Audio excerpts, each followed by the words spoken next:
All right, hey, what's up, everybody? Mike Lindsley back with you. It is 9 minutes with me here on IGTV, Facebook, and YouTube. I am here from the Phoenix Sports Restaurant, and they are ready to roll out that lunch buffet. You've got to get here. If you're in and around Central New York, it's a hot time, July. People come into town to go see family and friends. You got to make a pit stop here to the Phoenix Sports Restaurant. Come try the lunch buffet. It's only $9.95 a day, and it includes a plethora of awesome different foods, from hot dogs to sausages to lasagna to manicotti to bread and butter, and you name it.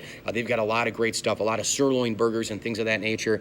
Mike brings out the best really buffet that you can find. $9.95. It includes a soda or a coffee. And hey, you can watch all the races here on the big screens and go bet next door at the Phoenix OTB as well. So come on down. They're going to be open all the time for Saratoga. We're planning another event here through the ML Sports Platter. So make sure you get here to the Phoenix Sports Restaurant, proud sponsor of the ML Sports Platter. I want to get into the free agency of the NBA right now. It's probably unprecedented, I would think, and a lot of people would agree with that. If you listen to Adrian Wojnarowski, if you listen to Bobby Marks, if you listen to Ramona Shelburne, if you listen to Brian Windhorst, if you listen to Ryan Russillo, you listen to a plethora of NBA people, the top of the top-notch NBA insiders and analysts and newsbreakers who are out there.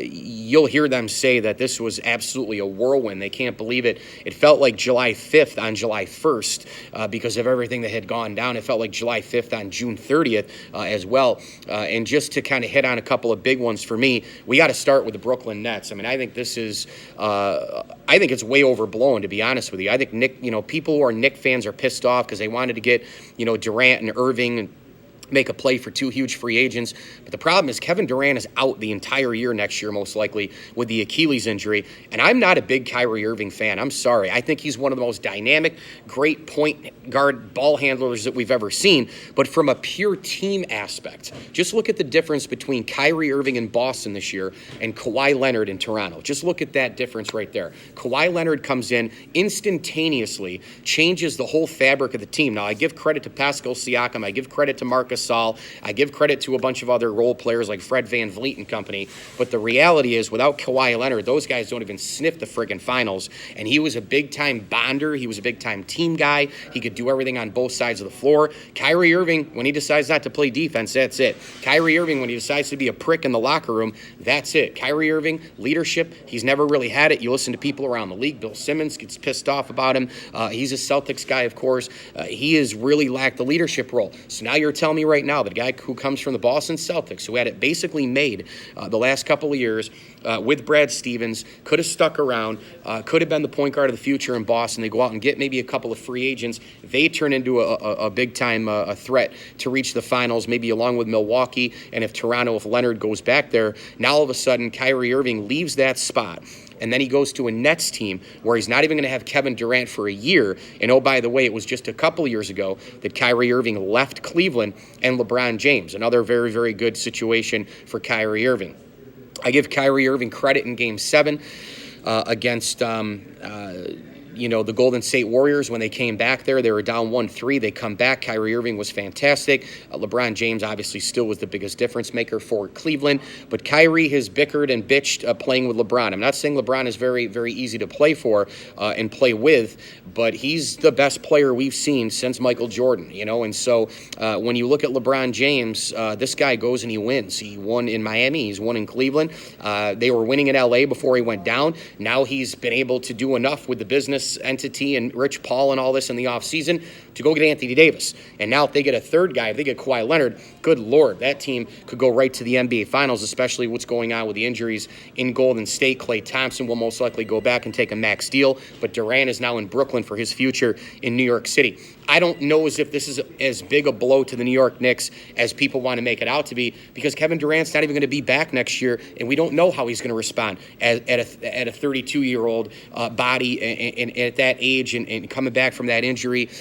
Is he going to be mobile enough? He's already super, super skinny to begin with, so it's actually amazing that he took this long to get injured. So you're telling me that Kyrie Irving, a guy who's never been a pure leader, a guy who was a cancer in the locker room, in sports terms, of course, in Boston, and he was a pain in the ass in Cleveland. You're telling me he's going to go to Brooklyn and lead? You're telling me he's going to be able to go to New York City and handle all the media? And that's the same exact reason why I said for Kevin Durant, who can't stand the media, is super bipolar and gets offended by everything. I thought New York was a terrible spot for him. Well, he's still still going to New York, even though he's not going to be playing in Manhattan. He's going to be playing in Brooklyn. He's still going to have to answer all the media questions from all the outlets, from WFAN, from the New York Post, from SNY, from everybody. New York Times, the Wall Street Journal, everywhere. He's going to have to answer ESPN Radio. He's going to have to answer all those questions anyway.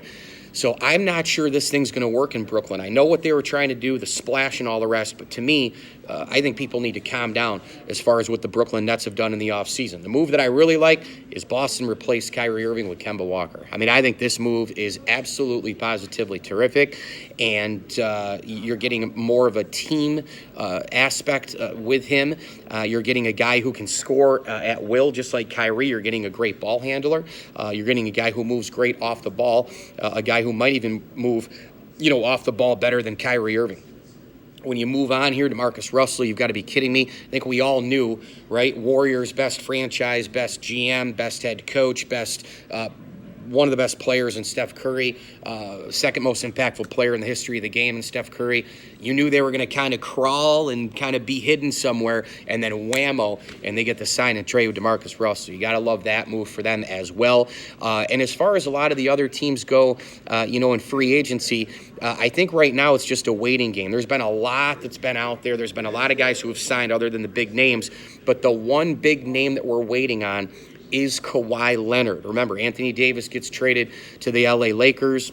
You got the sign and trades all over the board. You've got Durant and Kyrie going to Brooklyn. To me now, Kawhi Leonard is the big name to follow. He is the guy because he holds in his hands, right, the future of so many franchises. If he goes back to Toronto, they're the immediate favorite to go back to the East Finals. They're a team that could go win the championship yet again.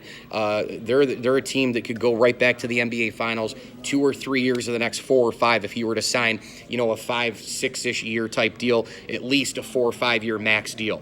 Kawhi will probably get a max deal. The Lakers have some money left. He holds the future in the hands of the Lakers as well. If he goes to the LA Lakers, and I know a lot of people are concerned about the complementary players, but you don't really need a lot there if you have, LeBron James, Kawhi Leonard, and you have Anthony Davis. You've got a bunch of offense, a bunch of defense, and LeBron's going to come back more hungry than ever. So you just kind of piecemeal it. You kind of put some players here, put some players there, try to mix and match. LeBron obviously would be a great guy to ask about, what the fit would be. Kawhi would be like that as well. And then you've got a situation where, would Kawhi look at the LA Clippers? That could be an interesting dynamic because now the West, it's already basically loaded with teams that are really, really good. And I think Golden State will come back a little bit because of the injury to Klay Thompson and the departure of course, Kevin Durant. But now all of a sudden you have leveled off teams. Houston Rockets or GM Daryl Morey telling people they're going to be a lot better next year. I got to believe it to see it, but they will be a factor. You got them. You've got Golden State now.